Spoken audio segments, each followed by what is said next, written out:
নূহ আলাইহিস সালাম আসলেন, তিনিও মসজিদ করলেন। এভাবে করতে করতে করতে করতে করতে চলে আসলেন হযরতে ইব্রাহিম আলাইহিস সালাম। তিনি মসজিদের আবার সংস্কার করলেন, বাইতুল্লাহ, বাপ বেটা ইব্রাহিম আর ইসমাইল। ওয়াইয়ারফা ইব্রাহিমুল কাওয়াইদা মিনাল বাইতি ওয়া ইসমাইল রব্বানা তাকাব্বাল মিন্না ইন্নাকা আনতাস সামিউল আলিম। ওনারাও মসজিদ বানাইছে, বানায় নাই? ইয়াকুব আলাইহিস সালাম মসজিদ বানালেন, ইউসুফ আলাইহিস সালাম মসজিদ বানালেন। সুবহানাল্লাহ বলেন, আল্লাহু আকবার বলেন। তবে আদম আলাইহিস সালাম মসজিদ বানালেন, প্রথম হলো বাইতুল্লাহ, তার 40 বছর পর আরেকটা মসজিদের দরকার হলো। এই 40 বছর পর মসজিদ বানালেন ফিলিস্তিন বাইতুল মুকাদ্দাস, এটা দ্বিতীয় মসজিদ। কততম? পৃথিবীর দ্বিতীয় মসজিদটার নাম কি? তাহলে কাবা বড় না বাইতুল মুকাদ্দাস বড়? কাবা বড়। কত বছরে বড় ছোট? এই তো বুঝে গেছেন, মাশাআল্লাহ। 40 বছরে বড় হলো কাবা, 40 বছরে ছোট হলো কি? বাইতুল মুকাদ্দাস। এবং কাবার ভিত্তি, কাবাটাকে পুনরায় নির্মাণের জন্য আল্লাহ অর্ডার দিলেন ইব্রাহিম আর ইসমাইল বাপ বেটাকে, আর বাইতুল মুকাদ্দাসকে পুনরায় নির্মাণের জন্য বাপ বেটাকে অর্ডার দিলেন দাউদ আলাইহিস সালাম এবং সুলাইমান আলাইহিস সালাম। ইনারা বানাইলেন ওই পাথর দিয়ে, আর ইনারা বানালেন, ওনারা দুজনে বাপ বেটা দুজনে খেদমত করলেন। আর ওনাদেরকে তো আল্লাহ তাআলা এমন রাজত্ব দিয়েছেন, ওনারা নিজেরা কাজ করে নাই, তবে ওনারা কাজ করে নিয়েছেন জিনদের দ্বারা। নবী দাউদ আলাইহিস সালামের লক্ষ লক্ষ জিন ছিল, জিনদের দ্বারা বাইতুল মুকাদ্দাস নির্মাণ করলেন। পরবর্তীতে সুলাইমান আলাইহিস সালাম এটাকে আরো সংস্কার করলেন। তাহলে মসজিদ বানানো এটা ভালো কাজ না খারাপ? তবে রেশারেশি করে মসজিদ বানানো যাবে না। তালুকদার বাড়ির মসজিদ আছে, আমার জমিদার বাড়ির মসজিদ নাই কেন?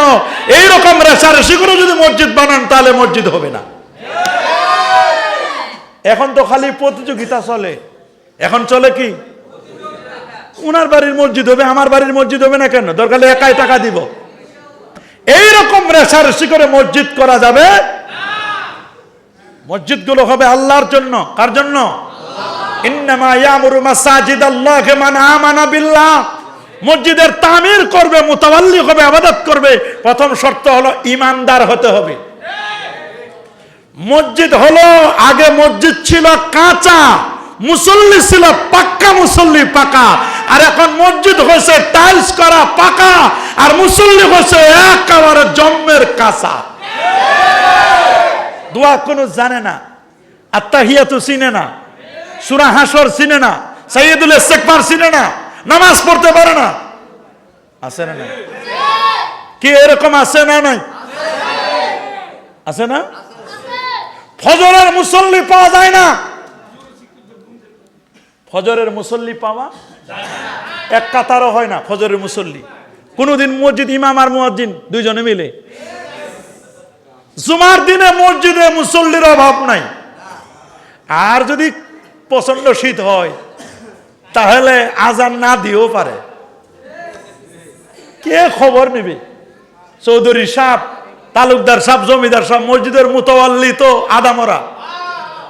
আর এমন কোন মসজিদ নাই যে মসজিদে কমিটি নিয়ে ভেজাল নাই। এমন কোন মসজিদ নাই যে মসজিদে কমিটি নিয়ে ভেজাল নাই। আছে না নাই মসজিদে ভেজাল? আর মসজিদের জুমার দিন দেখবেন মসজিদের মুসল্লির অভাব নাই। তা মসজিদে আসে কেমন? আসবে সবার শেষে, যাবে সবার আগে। কাবলাল জুমা নাই, বাদাল জুমা নাই, দুখুল মসজিদ নাই, তাহিয়াতুল ওযু নাই, দোয়া নাই, মুনাজাত নাই, মা বাবার জন্য চোখের পানি নাই। আসবে সবার শেষে, যাবে সবার আগে। যাওয়ার সময় আরেকজনের জুতা পাল্টায় নিয়ে জুতা চোরের খাতায় নাম লেখাবে। কাবলাল জুমা পড়ে, বাদাল জুমা পড়ে কয় রাকাত? এই 2 রাকাতের মুসল্লির অভাব নাই। বলেন 2 রাকাতের মুসল্লির অভাব নাই। আমরা কি 2 রাকাতের মুসল্লি চাই নাকি? সব চান তো? মসজিদ যে জন্য করা হয় সেটা কিন্তু বাস্তবায়িত হয় না। কথা বলেন। মসজিদ চলে এখন রেশারেশি। কিয়ামতের আলামত, চাকচিক্য হবে মসজিদের মধ্যে, চাকচিক্য হবে।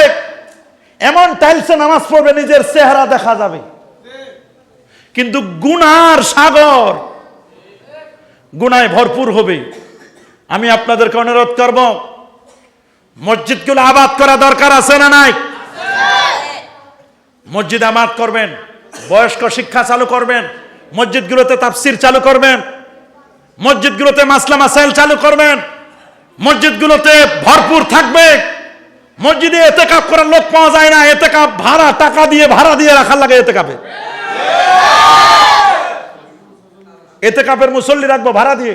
আর আগে 10 জন 20 জন পর্যন্ত মসজিদে এতেকাপ থাকতো। প্রথম তারাবির দিনে প্রথম তারাবিতে দেখবেন মসজিদ ভরপুর, 2-3 তারাবি গেছে, মাঝখানে দেখবেন পুরা ভাটা। আর ঈদের আগের রাতে জোয়ার, আর সবে কদরের রাতে জোয়ার। সবে বরাত, সবে কদর, জোয়ার, বাকি সময় ভাটা।